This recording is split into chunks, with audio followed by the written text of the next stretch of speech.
ഇത് പലർക്കും നമ്മുടെ സിംറ്റം വൈസ് നോക്കുമ്പം ഉറക്കക്കുറവ്, പിന്നെ ഈ സ്ലീപ്പ് അപ്നിയ, കൂർക്കം വലി, ഇവൻ ചിലരൊക്കെ CPAP വെച്ച് കിടന്നുറങ്ങുന്നവരായിരിക്കും. അതിൻ്റെ ഒബേസിറ്റി ഉണ്ടാവും. അങ്ങനെ മൾട്ടിപ്പിൾ പ്രോബ്ലംസ് ആണ് നമ്മൾ കാണാറുള്ളത്.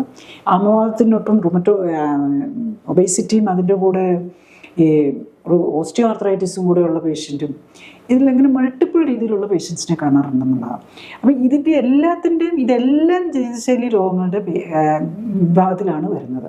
അപ്പം നമ്മൾ ഒരു നമ്മൾ പറയുമല്ലോ ഹോളിസ്റ്റിക് അപ്രോച്ച് എന്നുള്ള ഒരു ഇതാണ് എടുക്കുന്നത്. ഇപ്പം രോഗം ഏതാണെങ്കിലും നമ്മൾ ബോഡിയെ കറക്റ്റ് ചെയ്യുക, ലൈഫ് സ്റ്റൈല് കറക്റ്റ് ചെയ്യുക, അവരുടെ പ്രത്യേകത എന്താണെന്ന് നോക്കി. ഇപ്പം റൊമറ്റോയ്ഡ് ആർത്രൈറ്റിസ് എല്ലാവർക്കും വരുന്നില്ല. ഇപ്പം നമ്മളെല്ലാവരും ചിന്തിക്കും, എനിക്ക് മാത്രം എന്താണ് ഇത് വരാൻ കാരണം, എനിക്കെന്തിനാണ് ഈ ക്യാൻസർ വരാൻ കാരണം, അല്ലെങ്കിൽ മറ്റുള്ളവർക്ക് ആർക്കും വരുന്നില്ലല്ലോ, എനിക്ക് പറ്റി. അതാണ് നമ്മളെപ്പോഴും ചോദിക്കാറുള്ളൊരു ചോദ്യമാണ്. അപ്പോൾ എൻ്റെ വീട്ടിൽ അച്ഛനും അമ്മയ്ക്കും ഒന്നും ഡയബറ്റീസ് ഇല്ല, പക്ഷേ എനിക്ക് എന്തുകൊണ്ട് വന്നു? നമ്മൾ ഓരോരുത്തരും ചോദിക്കുന്ന ഒരു ചോദ്യം. റൊമറ്റോയ്ഡ് ആർത്രൈറ്റിസിൻ്റെ കാര്യത്തിലും അച്ഛനും അമ്മയ്ക്കും ഉണ്ടെങ്കിൽ ഉള്ളവരും ഉണ്ട്, ഇതൊന്നും വീട്ടിൽ ആർക്കും ഇല്ലാത്തവർക്കും റൊമറ്റോയ്ഡ് ആർത്രൈറ്റിസ് വരാറുണ്ട്. ഇവൻ കൊച്ചു പിള്ളേരിൽ ജൂനൈൽ റൊമറ്റോയ്ഡ് ആർത്രൈറ്റിസ് വരാറുണ്ട്, പേരൻസിനൊന്നും ഇല്ലാതെ. അപ്പോൾ എന്തുകൊണ്ട് അങ്ങനെ വരുന്നു എന്ന് ചോദിച്ചു കഴിഞ്ഞ് കഴിഞ്ഞാൽ